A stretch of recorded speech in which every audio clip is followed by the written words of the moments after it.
예수님, 오늘은 6월 22일 연중 제12주간 수요일입니다. 오늘 복음 말씀에 열매를 보면 나무를 알 수 있다고 하였습니다. 좋은 나무는 좋은 열매를 맺고 나쁜 나무는 나쁜 열매를 맺게 됩니다. 좋은 나무가 나쁜 열매를 맺을 수 없듯이 나쁜 나무가 좋은 열매를 맺을 수도 없습니다. 이스라엘이 좋은 열매를 맺을 수 있었던 기회가 없었던 것은 아니었습니다. 오늘 독서에 나오는 임금은 요시야인데 그는 후대 역사가들이 평가할 때 남유다 왕국을 다스렸던 역대 임금 가운데 3대 성왕에 꼽힙니다. 그는 백성을 회개시켜 바르게 이끌었고 혐오스러운 악을 없앴습니다.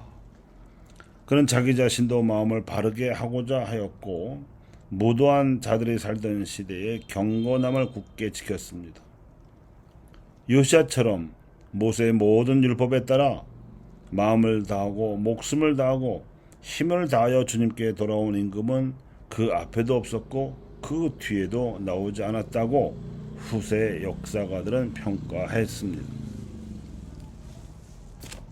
이스라엘 역사에서 개혁의 아이콘으로 평가받는 요시야 임금은 다윗의 정통신앙을 본받아 오직 야훼 하느님을 향한 전폭적 의탁과 말씀의 순명을 자신이 추구해야 할 최우선 가치로 삼았습니다. 그는 통치 12년째에 이르러 우상을 섬기던 산당과 나무로 만든 아세라 신상과 돌로 된 신상과 쇠로 주조한 신상들을 모조리 치우면서 유다와 예루살렘을 본격적으로 정화하기도 하였습니다. 그러다가 통치 18년째에 그는 그 마무리로 성전 보수 공사에 착수했습니다. 그 과정에서 대사제 힐키야는 야훼의 성전에서 헌금을 꺼내다가 모세를 통하여 주어진 율법서를 발견합니다. 이 사실은 곧바로 요시야 임금에게 보고되었고 그 율법서는 그 면전에서 낭독되었습니다. 그런데 요시야는 그 율법을 듣고 있다가 자기 옷을 찢었습니다. 왜 그랬을까요? 그 율법서에는 다음과 같이 서슬퍼런 경고가 포함되어 있었기 때문이었습니다. 너희는 너희 주위에 있는 민족들의 신들 가운데 그 어떤 신도 따라가서는 안 된다.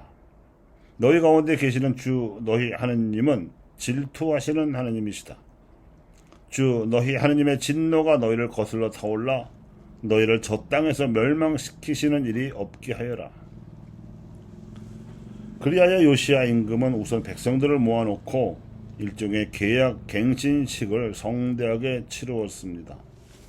여기서 곧바로 나머지 산당들과 우상 신전들까지 대대적으로 정화하였습니다. 그리하여 그가 살아있는 동안 사람들은 그들 선조들의 하느님을 더 이상 배신하지 않게 되었습니다.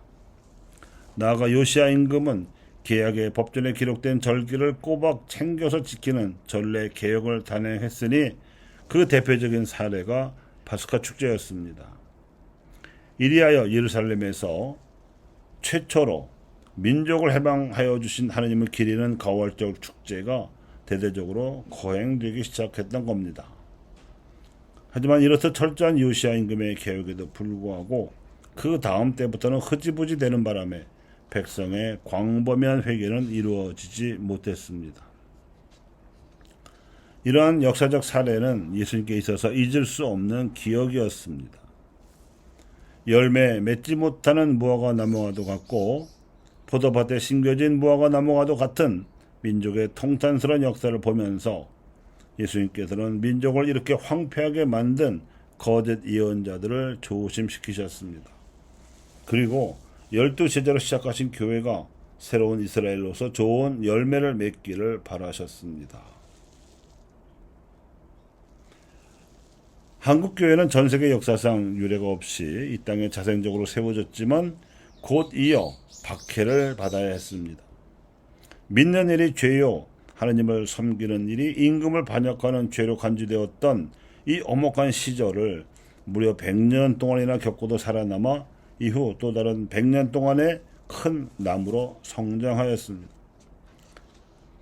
그동안 이루어진 근현대 민족사 200년도 순탄하지 않았습니다.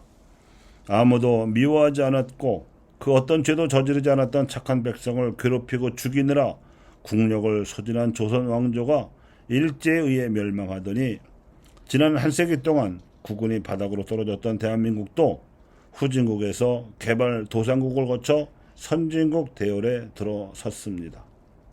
식민지 노예살이의 쓰라림, 동족 상전 전쟁의 아픔, 동족 독재자에게 억누르던 고통, 잘 살아보려고 발버둥 치던 안간힘 등 독립운동과 민주화와 산업화의 이 모든 노력을 합하여 다음 단계로 도약해야 할 단계에 들어섰습니다.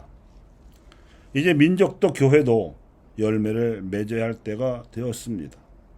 냉전 구도에 갇혀 분단된 군사 분계선을 걷어냄으로써 군사적 대결 시대를 끝내고 남북 협력의 시대로 나아가는 일이 남북 정부 모두와 민족 모두가 합심하여 맺어야 할 열매라면 이를 민족의 화해와 민족 복음화로 나아가게 하는 일이 우리 교회와 그리스도인들이 맺어야 할 열매일 것입니다. 이제 바닥을 치고 상승세로 돌아서기는 했지만 아직 올라가야 할 목표가 이처럼 뚜렷한 우리 민족과 교회에게 오늘 복음 말씀은 좋은 열매를 맺으라는 푸른 신호등이면서 동시에 붉은 신호등입니다. 좋은 열매를 맺지 않는 나무는 모두 잘려서 불에 던져질 것이라고 예수님께서 말씀하시기 때문입니다. 감사합니다.